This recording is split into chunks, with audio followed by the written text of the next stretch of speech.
Right now at 6, an attack at a popular Mac station leaves some riders questioning their safety. It doesn't worry me if it's during daytime, but at nighttime I would probably consider taking an Uber instead. Plus, a KGW follow-up investigation into laughing gas and a family's tragedy exposing the deadly consequences of a drug sold in plain sight. The fact that this guy had over 70 cans of this nitrous in his daughter's backpack. I was like, who does this? Then missing near Mount Hood for nearly a week, where a mountain biker suddenly turned up. We felt that if someone could survive this, it would be Ralph. But first, a big return for a Rose City favorite. What we know about the deal to bring Damian Lillard back to the Blazers.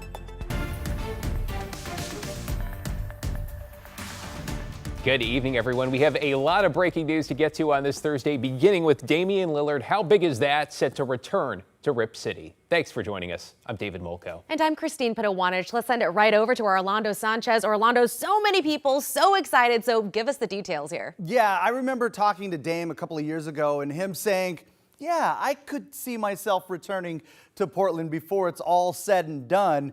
That was 2 years ago, and Lillard said it himself that maybe one day, well, that day is today. It is a homecoming for Lillard, one of the greatest, if not the greatest, to ever play in a Blazers uniform. This move comes sooner than many would have expected. Lillard tore his Achilles in the playoffs a few months ago and will likely miss most, if not all, of the upcoming season recovering. That played a role in the Bucks letting him go. Both the Blazers and Lillard saw it as an opportunity to get back together. ESPN reporting it is a 3-year deal worth $42 million. There's a player option on the final year, and there's a no-trade clause. The only other player in the league with a no-trade clause is LeBron James. On a personal level, Lillard lives in Portland. His family is here. This is home for the 35-year-old. And in case you want extra confirmation, Lillard shared this video in the Blazers locker room, ending with Lillard's trademark 0 and a signed "Together Again." Wow. So this is really a win-win on the surface for the Portland Trail Blazers, who get a top 75 player all time on a discounted rate because the Bucks are paying the bills here. So you have that going for the Blazers. And for Damian Lillard, this is a personal aspect, and he gets to be home. I told you his enthusiasm is infectious. Big I've got it right now. You know, we're glad to welcome him home. It almost feels like a return to the good days, though I have a feeling just things are going to be a little bit different, right? Yeah, I mean, that's going to be the big question for all Trailblazers fans who are wondering what this is going to be like. And remember, we are a year out from this being a reality and him being back on the court with the Trailblazers. Yeah.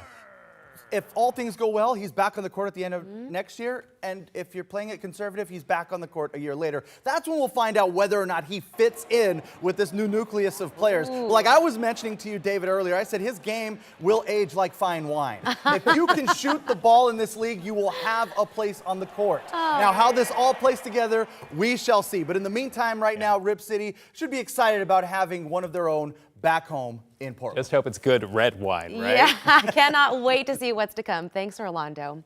Okay, we also are following some breaking news that we want to tell you about out of Southeast Portland, where a fire tore through a home and spread to a second, triggering multiple propane explosions.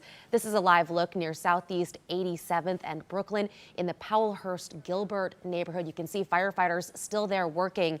Fortunately, the fire is nearly out. An investigator is on scene. Firefighters believe a natural gas line fueled the flames burning under the main house. Gas has been turned off.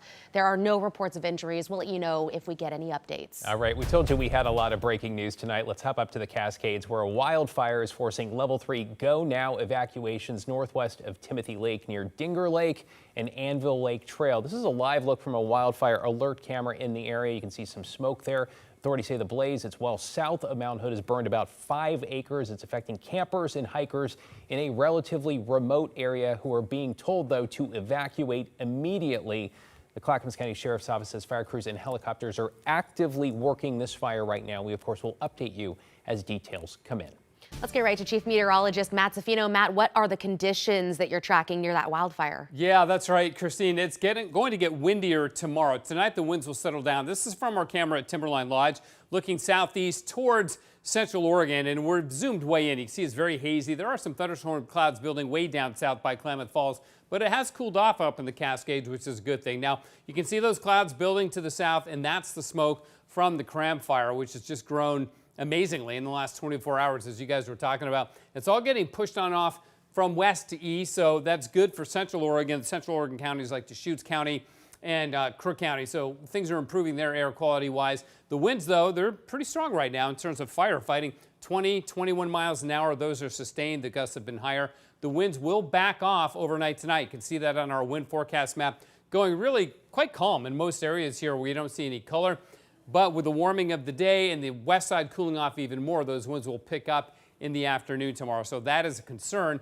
The smoke will get pushed off to the east as well. That's perhaps good news for everybody. West of the fire, not so great if you live out towards John Day, Spray, Fossil, areas like that. Now, fire weather warnings are up for tomorrow from 2 o'clock till 10 o'clock. Columbia Basin from Spokane, clear on down towards Bend. This is because of the combination of those strong winds that I just mentioned and low humidity, as low as about 15%. This doesn't mean new fires are going to be breaking out all over the place. It means that on existing fires or any new fires that do start, the behavior of that fire can be critical, erratic, and dangerous. It can spread quickly. So we'll be watching that very carefully.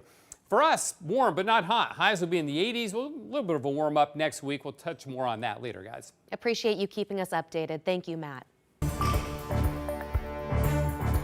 Now at 6, a Gresham mountain biker missing since last Friday in the Mount Hood National Forest is out of the woods and safe at the hospital. Absolutely incredible. Alma McCarty's in the newsroom. So Alma, walk us through what we know. Yeah, David, Christine, there are still some lingering questions in this case, but what we do know, according to both friends and officials, is that Ralph Sawyer walked out of the woods, found his car and his bike, and drove himself home to Gresham. He showed up, they say, to a neighbor's house cold, dirty, and of course, worn out. As of this afternoon, we are told he is in fair condition at the hospital. As you might recall, dozens of crews had been out looking for him since last weekend when he failed to return home after a mountain biking trip near Mount Hood on Friday. Longtime friends and deputies say Sawyer is an avid cyclist and has a long history of biking in this area, so he's familiar with the terrain. While out hiking, we are told that he lost his footing and couldn't get back up to the path, so he made his way down to a creek and out of the brush, a journey that took him several days. So I think that the general feeling was pretty upbeat for most of the time. We felt that if someone could survive this, it would be Ralph. Just strong mind, strong heart. I think it's fair to say that as the week went on, you start to be a little discouraged and confused on why you can't find him. So, but when we got the call today that he had driven home, I think there was shock as well as, of course. Yeah, and friends told KGW that the family is so grateful to everyone who helped out in any way they could to look for Sawyer. David, back to you. Shock and perhaps a lot of gratitude. Thanks, Homa. And developing tonight, we just learned police have arrested a person they say attacked a man at a Max platform near the convention center this morning. Let's get right to Celine Stevens. So Celine, what have you learned? David, so first, we learned that this suspect and the victim did not know each other. Now that suspect is dealing with a felony assault charge after punching that victim in the head at this Max station, leaving them hospitalized with life-threatening injuries. This is obviously a very difficult, tragic situation. I mean, it's concerning. Early Thursday morning before 6, authorities responded to an assault, finding a man with life-threatening injuries here at the Convention Center Max station. The condition of the victim is very grave. The fact that homicide detectives came out really speaks to the level of the injury. Police say the victim was punched in the head by the 30-year-old suspect, Jordan T. Christ, who is now being charged with assault in the second degree. The aftermath of the assault leading to a temporary closure of Northeast Holiday Street in that area, plus a pause on Max train service to the Convention Center Max station. Whenever we have a crime that involves our transit system, that adds to our level of concern because we know it's a system that a lot of people use, and we want to make sure that everyone feels safe using transit. But by late morning, mostly everything was back to normal, and many MAX riders did not even know what had taken place just hours before. Nobody was even talking about it. I didn't see any police presence, nothing at all. I just seen the red tape, and that's about it. While safety continues to be a concern for some, I feel safe when I do, but I mean, I'm a bigger guy.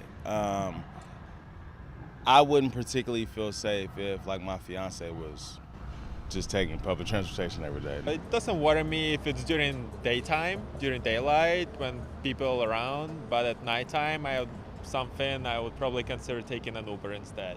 officials say while they understand the community's concerns over this tragic incident, the transportation system remains safe.